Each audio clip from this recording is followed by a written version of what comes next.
आइए आपके सामने अति रोचक समाचारों की प्रस्तुति की जाए। खाड़ी युद्ध के बड़े विचित्र आसार हो रहे। खाड़ी युद्ध से इजराइल और अमेरिका भाग चुके और खाड़ी युद्ध कब बंद होगा इसका सारा रिमोट कंट्रोल ईरान के हाथ में है। जैसा अभी मुझे सूचना मिली है कि 9 अप्रैल से 15 अप्रैल के बीच में खाड़ी युद्ध समाप्त हो जाएगा। हो जाना भी चाहिए क्योंकि पूरा विश्व हलाकान है। तब आइए यहाँ पर हम अमेरिका की बात करते हैं। ट्रंप ने बहुत बड़ी चुनौती दी थी इजराइल के समर्थन में कि अरे हम ईरान को धुआं कर देंगे, पूरा तहस नहस कर देंगे, परंतु सारी हेकड़ी निकल गई और अचानक 5 दिन के लिए युद्ध विराम की घोषणा कर दी। और अब ये युद्ध विराम है ना, फिर आगे दिनों के लिए बढ़ाने की घोषणा होगी। हुआ है कि अमेरिका और इजराइल का प्लान था कि ईरान के तेल और गैस भंडार पर अपना एकाधिकार कर लिया जाए, किंतु वे फ्लॉप हो गए। अब भौचक्के हो गए। उनको कितना बड़ा नुकसान हुआ, कितना तहस नहस हुआ है, ये तो ट्रंप भी बता सकते हैं और नाउ भी बता सकते हैं। जनता को तो सब पता है, विश्व को सब पता है कि किसकी छवि खराब हुई, कौन युद्ध में पराजित हुआ। अब यहाँ पर आइए, ट्रंप ने एकदम रुख क्यों पलटा। ट्रंप तो अपने सनकी निर्णयों के लिए है ना विश्व में प्रसिद्ध हो चुके हैं। वे इतना सफ़ेद झूठ बोलते हैं, इतने काली झूठ बोलते हैं कि जिसकी कोई सीमा नहीं। बोलते जाइए। अभी ट्रंप ने जो आत्मसमर्पण किया है ना, उसके 6 कारण हैं। 6 कारण के कारण ही ट्रंप ने युद्ध विराम की घोषणा की। दूसरी तरफ ईरान ने भी अपने 6 बिंदु रखे थे। मैं समझता हूँ और जहाँ मेरा अपना सोच है कि ईरान की 6 शर्तों को ट्रंप मान रहे हैं और मानना ही पड़ेगा। पर ईरान की तरफ से एक बहुत बड़ी घोषणा हुई है कि हम युद्ध विराम तो करेंगे, परंतु युद्ध विराम हमारी अपनी शर्तों पर होगा और हम संयुक्त राष्ट्र संघ को मध्यस्थ बनाकर ये युद्ध विराम की घोषणा करेंगे। मगर ये युद्ध विराम है ना, अस्थायी नहीं होगा। ये स्थायी युद्ध विराम किया जाएगा कि भविष्य में इजराइल और अमेरिका ईरान पर हमला नहीं करेंगे। ये बात बिल्कुल ठोस है, सच है। अब यूएनओ को कदम उठाना चाहिए कि किस तरीके से 9 अप्रैल तक खाड़ी युद्ध बंद किया जाए। 15 अप्रैल तक भी बंद करने की बात हो सकती है, पर खाड़ी युद्ध बंद होना चाहिए। हॉर्मुज़ पर भी ईरान ने साफ कर दिया कि वो भी वहाँ हमारा कब्जा रहेगा, हम हमारे हिसाब से ही चलाएंगे। चलाना पड़ेगा। अभी अमेरिका के खुफिया तंत्र ने दावा किया कि हॉर्मुज़ के समुद्र में करीबन 12 दर्जन उन्होंने जाल बिछा रखा है विस्फोटक पदार्थों का। यदि अमेरिका ज़्यादा जिद करता तो वो सारे सक्रिय हो जाते, तो अमेरिका के जहाज़ों का, अन्यों का क्या हाल होता, ये भी किसी से छिपा नहीं है। चलिए, अब जो भी होता है ना, हो रहा है ना, अब अच्छा का। और अभी समाचार आया कि जैसे 5 दिन के लिए युद्ध विराम हुआ तो कच्चे तेल के भाव में 16% की कमी आ गई। अब कच्चा तेल $96 प्रति बैरल हो गया, जो $160 पर था। चले, और यदि स्थायी शांति हो गई ना तो कच्चे तेल के भाव में और गिरावट आएगी। होना चाहिए।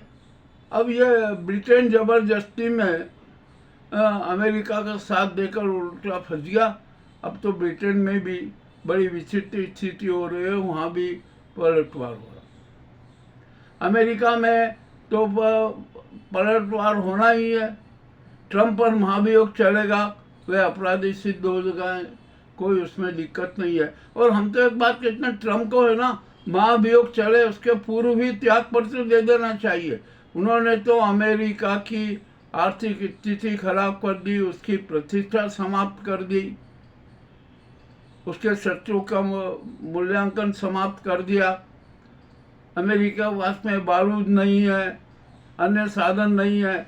200 अरब डॉलर की जो मांग की थी युद्ध के लिए कांग्रेस से, शायद वो भी एक अस्वीकार हो जाए। यानी ट्रम्प हर तरफ से बेचैन हो गए, तो उन्होंने कहा कि युद्ध से भाग लो, और उन्होंने 5 दिन का युद्ध विराम की घोषणा कर दी, चलो कर दिया।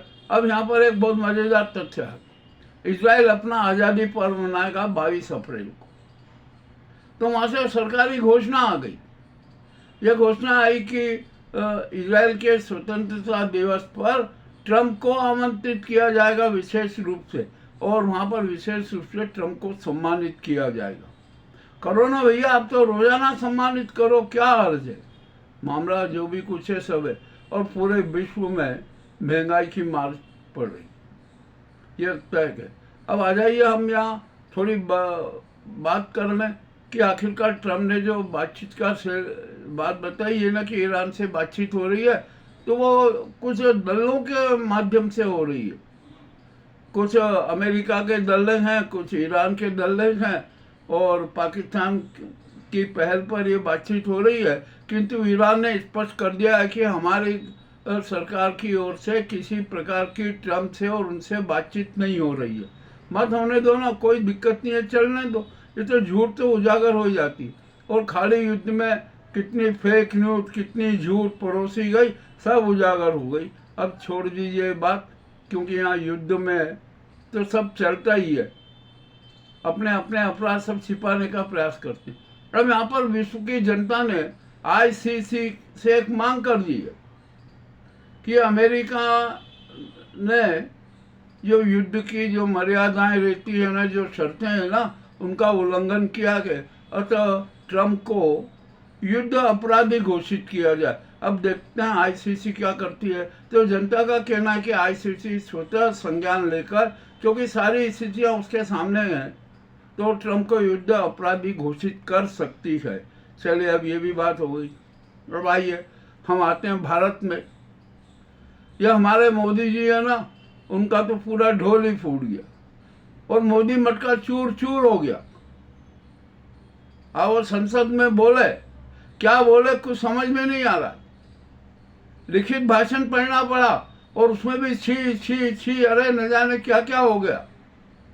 हम यहाँ पर याद दिला दे, बजट के दूसरे सेशन में जब ओम बिरला पर महाभियोग का प्रस्ताव चलने वाला था ना, तो विपक्ष की तरफ से एक प्रस्ताव आया था कि जो इजराइल और अमेरिका युद्ध हो रहा है ना, इस पर चर्चा, विशेष तौर पर चर्चा की जाए, और हमें क्या क्या सतर्कता रखना है, किस प्रकार के कदम उठाना है, इस पर चर्चा की जाए।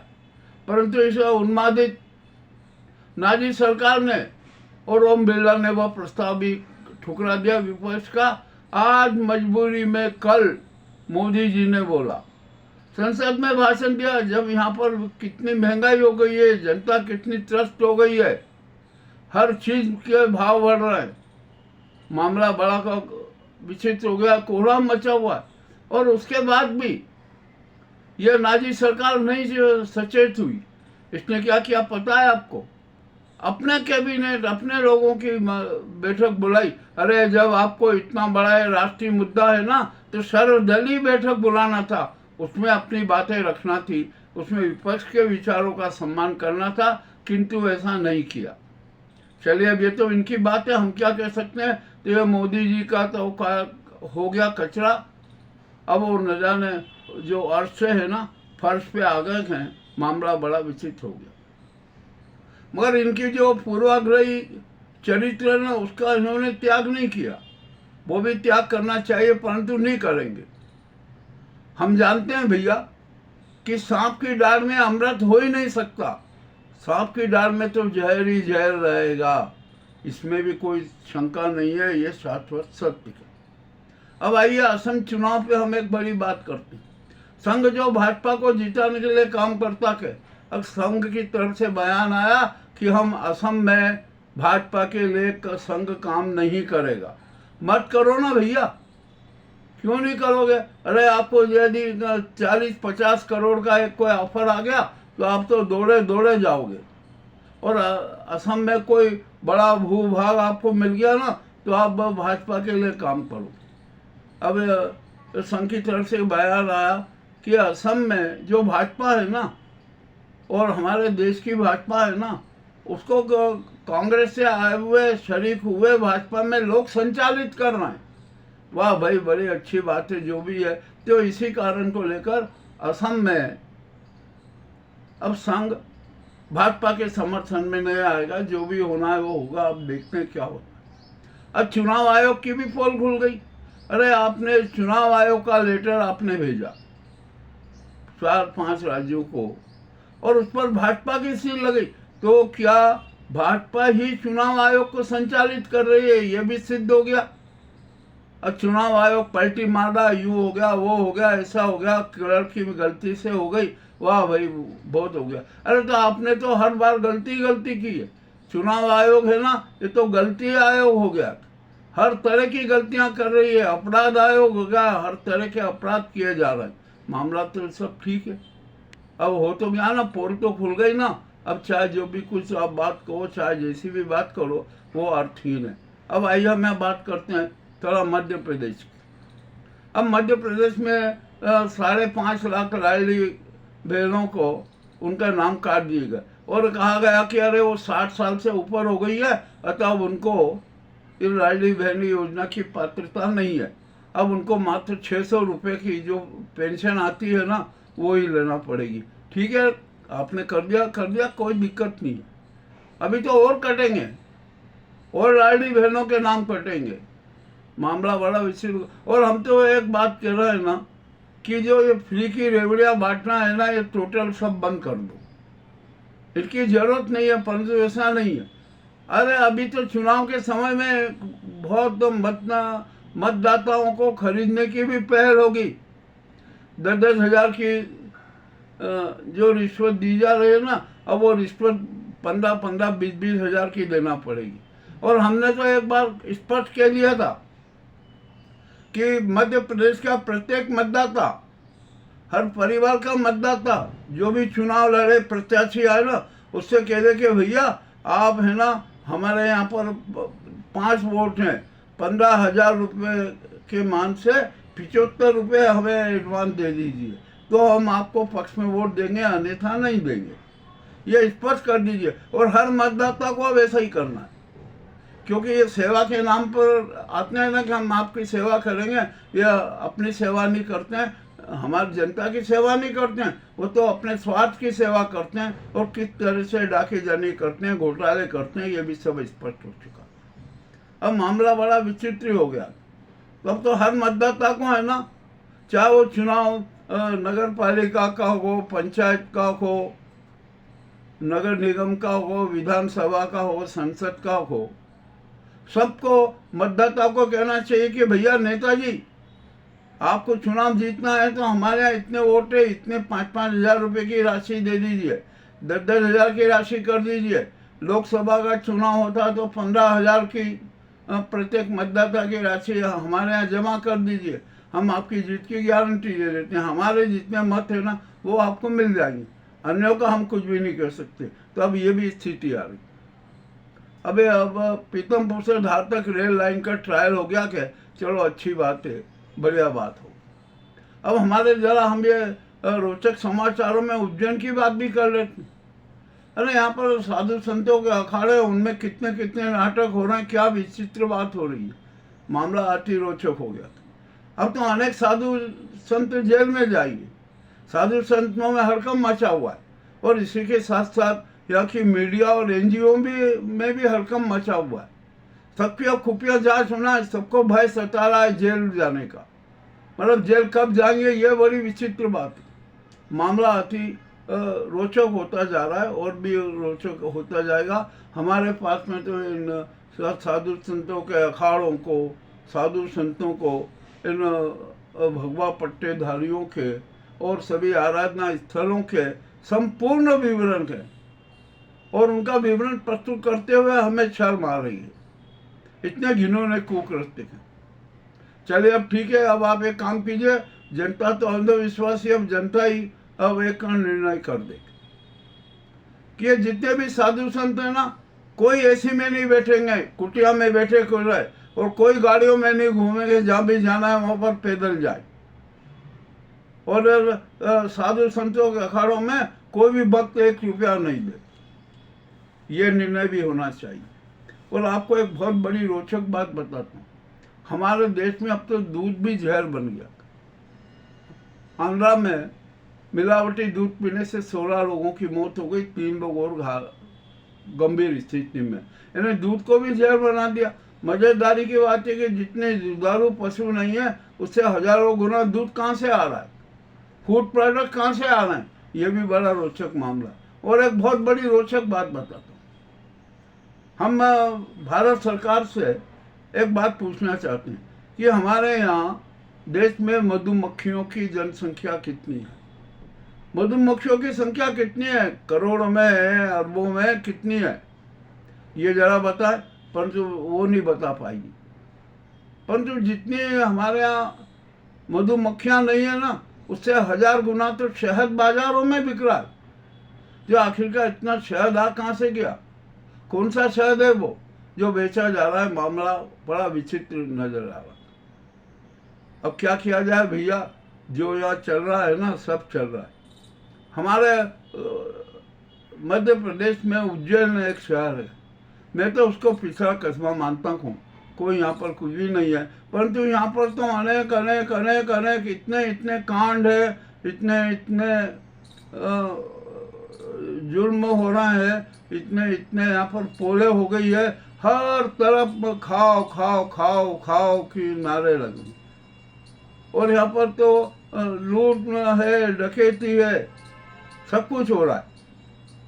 और यहाँ पर एक विशेष गैंग बन गई है, उसमें अफसर लोग भी शरीक हैं, वो विशेष रंगदारी करती है, और मामला बड़ा विचित्र हो गया। यहाँ पर एक उत्तम स्वामी का भी विवाद चल रहा, उनकी गैंग के भी सारे नाटक उजागर हो रहे, साधु संतों के तो हो ही ना, ही अखाड़े वालों के। और यहाँ पर उज्जैन में तो ऐसे ऐसे साधु संत हैं जिन्होंने औरतों के चक्कर में जूते खाए, उनकी सार्वजनिक पिटाई हुई है। ऐसे ऐसे लोग भी हैं, ऐसे ऐसे जो चेहरे हैं ना, साधु संत बने हुए। अब यहाँ किन्नर अखाड़ों की भी राजनीति विचित्र हुई है। एक किन्नर अखाड़े को तो जूना अखाड़े ने गोद ले लिया। एक सखी जो किन्नर का अखाड़ा, उसमें तो शंकराचार्य हो गए, ये हो गए, अरे न जाने क्या क्या हो गए। मामला भी बड़ा विचित्र होता जा रहा है। तो यहाँ पर धर्म के नाम पर चाहे जितने नाटक करो। और एक बात और बता दूं आपको, संघ की भी के प्रति भी बड़ी विचित्र बात हो रही है। अब संघ के भी सारे काले कारनामे सामने आ रहा है, उसके चेहरे से नकाब हट रहे कि संघ के पास में इतनी जमीनें कहाँ से आ गई, इतना धन कहाँ से आ गया, इसकी भी जांच होने की बात आ रही है। जांच होगी और बड़े राज खुलेंगे। तो अति रोचक समाचारों की प्रस्तुति आपके सामने ये भाग है कि, और अभी तो बहुत रोचक समाचार प्रस्तुत करना है, परंतु मेरी अपनी मजबूरी है। और एक बात और बता दूं कि थीम न्यूज़ और हमारे साथ एनजीएफआई के साथ जिन्होंने गद्दारी की है ना, जिन्होंने धोखा दिया, विश्वासघात किया है, उनकी खैर नहीं है। उनकी भी क्या हालत होगी इसकी उन्हें परिकल्पना भी नहीं है। मामला बड़ा विचित्र जो भी है ना। अरे हम तो किसी से डरते नहीं हैं, हम तो सच के साथी हैं, सत्यवीर हैं, सत्य धारण रखते हैं, और सत्य के प्रति समर्पित हैं, देश के प्रति समर्पित हैं, कट्टरवाद के प्रति समर्पित हैं, सनातन धर्म के प्रति समर्पित हैं, तिरंगे के प्रति समर्पित हैं, और भारत माता की आत्मा के प्रति समर्पित हैं। 23 मार्च को भगत सिंह, राजगुरु और सुखदेव का बलिदान दिवस मनाया गया। सिंहपुरी में जो भगत सिंह उद्यान है, वहाँ पर श्रद्धा सुमन अर्पित किए गए। जनता भी बहुत बड़ी संख्या में पहुँची। तो हम ये भी नहीं भूले हैं कि हम शहीदों का स्मरण भी करते थे करते हैं और करते रहेंगे। तो आज के अति रोचक समाचार आपको कैसे लगे हमें अवश्य बताएं। बहुत बहुत धन्यवाद।